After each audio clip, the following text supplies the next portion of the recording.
मरते हैं तो ये कौन सा मरना हुआ कि हम ट्रेन ही बंद कर देंगे, जिसमें मतलब लोगों के लिए मरना ये हुआ ना कि लोगों का कल्याण होता है। हाँ, उसमें ट्रेन में बहुत सारे मतलब फैमिली होते हैं जो कि ट्रेन में बहुत कंफर्टेबल फील करते हैं, जाना होना ये सब। ट्रेन तुमको चलाना पड़ेगा, ट्रेन तुमको चलाना पड़ेगा, ट्रेन तुमको चलाना पड़ेगा, ट्रेन चलाना पड़ेगा चलाना। नागरिकों को समझ में नहीं आ रहा है। यहाँ के बहुत ऐसे लोग हैं जिनके कंधों पर वो लोग अपना अपना बंदूक रख के चला रहे हैं और ट्रेन का परिचालन बंद हो गया। अब इसको लेकर के कितनी ज़्यादा समस्या हो सकती है ये तो बच्चे जानते हैं, पेरेंट्स जानते हैं और गरीब परिवार जानता है। और गरीब परिवार से तो लोग का ताल्लुक है नहीं, होता तो उनको समस्या समझ में आता बच्चे हैं वो तो ट्रेन से आसानी से चले जाते हैं, 15 से 30 रुपया टिकट है। और अगर बस से जाएंगे तो उनके पास उतना नहीं होता है, और उनके पास ऐसा नहीं होता है कि उनके पास अपना फोर व्हीलर है जो वो खुद से चले जाएंगे। तो उनको सोचना चाहिए और इसके लिए चालू भी करना चाहिए। मेरा नाम भारती कुमारी है, मैं हजमतुल्ला गाँव से हूँ। 2019 में इंटरसिटी को बंद कर दिया गया था और आज जो है कि मोतिहारी से उसको चलाया जा रहा है, तो क्या रक्सौल में ज़रूरत है या नहीं? जी, इसका बहुत सारा ज़रूरत है। हम लोग रक्सौल में, जैसे हम लोग यहाँ से एग्ज़ाम देने मोतिहारी जाते हैं तो हम लोग को बीच में सुबह में ये 6 बजे चलता था ट्रेन, लेकिन आज बंद है। तो हम लोग यहाँ पे मतलब टाइम से पहले पहुँच जाते हैं, जिस कारण हम लोग वहाँ पे रुकना पड़ता है। और फिर शाम को 8 बजे ट्रेन चला रहा है, जैसे हम लोग एग्ज़ाम देकर 5 बजे निकलते हैं तो हम लोग बीच में रुकना पड़ता है। इससे बहुत सारा दिक्कत हो रहा है, खासकर लड़कियों को ये दिक्कत हो रहा है। हर किसी के घर में मतलब बाइक कार और तो होता नहीं है कि वो अपने गाड़ी से चले जाए, इसलिए हम लोग को चाहिए कि ये इंटरसिटी हम लोग चले। यानी काफ़ी समस्या उत्पन्न हो जाता है। जी, बहुत सारी समस्या। और रात जो है कि रात में लड़कियां जब आएंगी तो उनके लिए तो थोड़ा सा बहुत दिक्कत भी है, और फैमिली भी मतलब नहीं करेगा। फिर उसमें विद्यार्थी सबको पढ़ने में भी दिक्कत हो जाएगी कि तुमको एग्जाम देने नहीं जाना है, रात हो जा रहा है, आने में ये सब हो सकता है। बस तो भी जाता है, तो बस से जाने में क्या उसमें मतलब बस से जाने में ठीक है, आज जिसके पास पैसा नहीं होगा ज़्यादा, वो बस का टिकट बस को कैसे मतलब आएगा जी। इसलिए देखिए, एक लड़की हैं और सांसद जी आप साथ सुन हैं वीडियो को, कह रही हैं कि जिसके पास पैसा नहीं होगा क्या वो नहीं जा सकता। और कल भी मैंने आपको कहा था कि क्या जिसके पास पैसा नहीं है वो मर जाए तो शायद आपने उठ गया था, उस समय बोला नहीं था। हालांकि हमारा जो वीडियो आएगा सभी लोग देखे होंगे, लेकिन तमाम जो लड़कियां हैं इनसे भी बात करने वाले हैं। क्या नाम है आपका? शिखा कुमारी, मैं बसंतपुर गांव से आती हूँ। अच्छा, इंटरसिटी रक्सौल से नहीं चल रहा, तो क्या आप लोग को समस्या है कि नहीं उससे बहुत ज़्यादा समस्या है। जैसे हम लोग अभी 12th क्लास में हैं, तो अगले साल हम लोग का फाइनल हो जाएगा, तो उसके बाद मान लीजिए हमको कोई एग्ज़ाम देना होगा, उसके लिए तो हमको बाहर जाना पड़ेगा, जैसे मोतिहारी, पटना। तो ऐसे इंटरसिटी था तो सुबह में चलता था और शाम को भी टाइम से आता था, तो दिक्कत नहीं होता था। और दूसरा ये है कि जैसे कोई पेशेंट होते हैं तो उनको जाना रहता है, तो सुबह में वो चले जाते थे और शाम को फिर उससे वापस आ जाते थे, वैसे उनको प्रॉब्लम उतना नहीं होता था। इसलिए इंटरसिटी ज़रूरत है, इसको मतलब फिर से चालू किया जाए, फिर से चालू किया जाए। और जो जिला मुख्यालय जाना हो या हॉस्पिटल जाना हो या एग्ज़ाम देने जाना हो तो आपको इंटरसिटी की बहुत ज़रूरी है। और शायद मुझे भी लगता है कि चलाना चाहिए, चाहे जैसे भी। और सांसद जी को तो कुछ बुझा ही नहीं रहा है। क्या नाम है आपका? मेरा नाम रागनी कुमारी है। रागनी, इंटरसिटी को लेकर क्या सोचती हैं कि चलना चाहिए या नहीं चलना चाहिए? हाँ, इसके लिए तो मैं कहूँगी कि इंटरसिटी को जल्द से जल्द चालू किया जाए, ताकि हम लोग अगर हम बाहर परीक्षा देने जाते हैं जिससे काफ़ी दिक्कत होती है। जैसे कि हम लोग सुबह में जाते हैं और उधर से परीक्षा दे के टाइम से आ भी जाते हैं, और अभी तो इंटरसिटी बंद कर दिया गया है, इससे बहुत सारी हमारे सामने सुविधाएँ असुविधाएँ हो गई हैं, इसीलिए इंटरसिटी को चालू कर दिया जाए। तो सांसद जी के क्या कहना चाहिएगा, सांसद महोदय? इसके लिए थोड़ा सा रहम आ जाए उनके दिल में। उनको तो सबसे पहले मतलब सोचना चाहिए कि अगर जो गरीब बच्चे हैं वो तो ट्रेन से आसानी से चले जाते हैं, 15 से 30 रुपया टिकट है। और अगर बस से जाएंगे तो उनके पास उतना नहीं होता है, और उनके पास ऐसा नहीं होता है कि उनके पास अपना फोर व्हीलर है जो वो खुद से चले जाएंगे। तो उनको सोचना चाहिए और इसके लिए चालू भी करना चाहिए, इसके लिए मतलब कार्रवाई करनी चाहिए। क्या कार्रवाई करेंगे सांसद जी? सांसद महोदय तो रक्सौल से हटा के मोतिहारी करवा दिए, लेकिन एक और हमारे साथ हैं और तक्षशिला संस्थान के हैं, कोचिंग संस्थान के। क्या नाम है आपका? साक्षी कुमारी।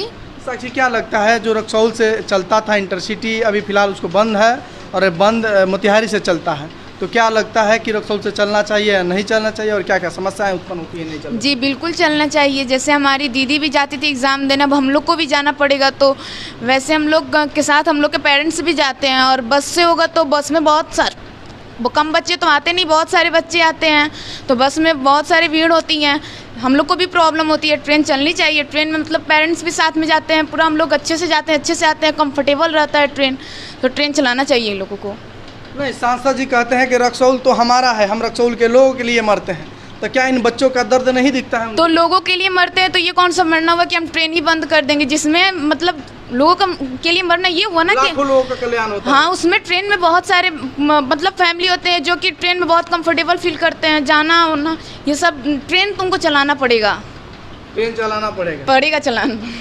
चलिए सांसद महोदय जी, आप देख रहे हैं तो शायद देखिए, और बहुत सारे जो छात्र हैं आप शायद देख रहे होंगे, तो हमारे साथ एक और छात्र हैं, इनसे बात करेंगे। क्या नाम है आपका? मेरा नाम प्रिंस कुमार हुआ।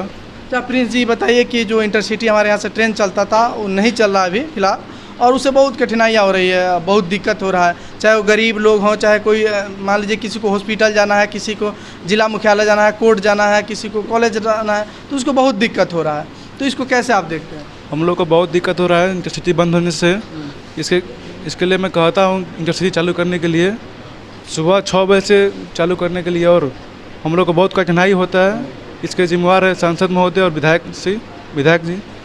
देखिए, एक लौता ऐसा लड़का है जिन्होंने कहा इसके लिए जिम्मेवार सांसद और विधायक हैं, और मैं भी कह रहा हूँ इसके लिए जिम्मेवार सांसद और विधायक हैं। लेकिन रणजीत सिंह कल इसके मतलब यहाँ रक्सौल से चले इंटरसिटी, इसके समर्थन में वो रोड पे उतर रहे थे। क्या लगता है आप सभी का समर्थन उनको प्राप्त होगा? हम लोग का पूरा सपोर्ट रहेगा उनके साथ, पूरा सपोर्ट रहेगा। इंटरसिटी को लेकर अब हमारे भाई ने यहाँ कहा कि जो सांसद विधायक इसके लिए जिम्मेवार है, और इंटरसिटी उन्होंने बंद करके मोतिहारी से चला रहे हैं लोग, तो क्या लग रहा है कि रक्सौल के लोगों के साथ बेईमानी हो रहा है? जी बेशक वही जिम्मेदार है, जो कि यहाँ के विधायक है, जो विधायक हैं वही जिम्मेदार है, क्योंकि वही लोग। विधायक जी के हाथ में तो उतना नहीं है, लेकिन सांसद जी के हाथ में पूरा लिफाफे है। जी सांसद जी भी जिम्मेदार हैं उसके।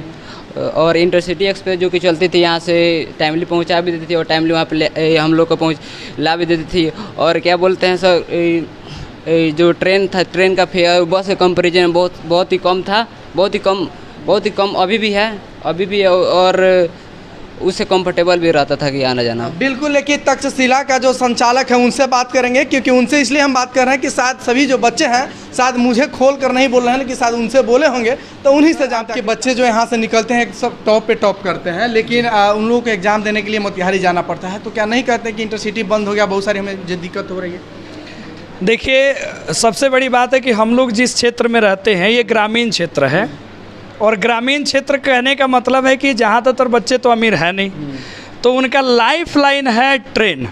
अगर उनको लंबी दूरी यात्रा करना हो, यहाँ से मोतिहारी महज जाना हो या पटना जाना हो, तो उनके लिए सबसे बेस्ट उपाय होता है ट्रेन, या पेरेंट्स लोग भी ट्रेन से भेजते हैं। लेकिन सांसद जी तो कई टर्म से सांसद है, तो फॉर्चूनर पर चढ़ते थे, लोग बोलेरो नहीं दिए हैं। देखिए, हमारा बात तो कहने का मतलब है कि सीधे सीधे शब्दों में कहा जा सकता है कि जो यहाँ के कोई भी प्रतिनिधि हो, चाहे वो सांसद हो, चाहे वो विधायक हो, चाहे वार्ड परिषद हो, चाहे यहाँ के कोई भी प्रतिनिधि हो, ईमानदारी पूर्वक कोई भी काम नहीं करता है। क्योंकि अगर कोई भी ईमानदारी पूर्वक काम करता तो हम लोग को आज जो है एक तरीके से कहा जाए तो हम लोग को निर्वासित रूप से महसूस होता है कि हम लोग रक्सौल के नागरिक हैं कि नहीं हैं। ट्रेन की समस्या है, रोड की समस्या है, बहुत सारी समस्या है, समस्या पर समस्या। हाँ, कोई भी बदल जा रहा है, लेकिन किसी की प्रवृत्ति नहीं बदल रही है। सबका एक ही प्रवृत्ति है, कैसे भी बोरा भर लिया जाए, और वही प्रवृत्ति बदल गई है। जो चल रहा है उसको बंद कर दीजिए जी, यही ना प्रवृत्ति चला है। हाँ, वही बात ही है। सांसद जी से पूछा जाता तो कहते हैं ना हम चला नहीं रहे हैं, पहले सीतामढ़ी जाइए, उसके बाद मुजफ्फरपुर जाइए, तब फिर मोतिहारी आइए। देखिए, यही काम है कि देखिए सीधे सीधे मतलब है कि यहाँ के नागरिकों को समझ में नहीं आ रहा है। यहाँ के बहुत ऐसे लोग हैं जिनके कंधों पर वो लोग अपना अपना बंदूक रख के चला रहे हैं, और ट्रेन का परिचालन बंद हो गया। अब इसको लेकर के कितनी ज़्यादा समस्या हो सकती है ये तो बच्चे जानते हैं, पेरेंट्स जानते हैं, और गरीब परिवार जानता है। और गरीब परिवार से तो लोग का ताल्लुक है नहीं, होता तो उनको समस्या समझ में आती। 2019 से है, फिर चुनाव आने वाला है, एक पे एक विस्तार कर रहा है लोग, कौन कमेटी, फलना कमेटी, चिल्ला कमेटी, लेकिन क्या जनता समझ पाएगी इस बार? देखिए, सबसे बड़ी बात है कि अब यहाँ के जितना ज़्यादा प्रतिनिधि लोग जिम्मेवार है, उससे ज़्यादा तो जनता जिम्मेदार है। बिल्कुल। कि आपको पता है कि जो आदमी 5 साल में कुछ नहीं किया, फिर उसको आप जिता दे रहे हैं, तो जाहिर सी बात है कि आप ही जिताएं, आप ही लेके आए हैं। अब जो आदमी आज वोट दिया है उसमें से कितना लोग विरोधों में है, तो सबसे ज़्यादा तो गया गुजरा वही सोच वाले लोग हैं। उन लोग को समझना चाहिए कि 5 साल में जब ये अगला कुछ नहीं किया है, तो 5 साल में 50 साल में फिर मुँह लेके ना ऐसा उसका व्यवस्था कर देना चाहिए। तो यहाँ के लोग भी वैसे ही हैं कि यहाँ के लोग हैं अवसरवादी लोग। जैसे चुनाव आएगा, जैसे हाथ जोड़ के आएंगे, फिर लोग ला जाके झोली में उनके वोट डाल देगा। हमारा जाति का है, हमारा पार्टी का है, बस वही उसके अलावा कुछ नहीं, चाहे काम हो चाहे नहीं हो। और लगभग आपको बता दें कि रक्सौल को समस्याओं का शहर कहा जाता है, और इसके लिए लगभग बहुत सारे समाजसेवी लोगों ने आगे आया, लेकिन रंजीत सिंह एक थे इकलौता व्यक्ति जिन्होंने डटे रहे और इस समाज के लिए। बस फिलहाल इतना ही, बने रहिए हमारे साथ अगले अपडेट के लिए। तब तक के लिए जय हिंद।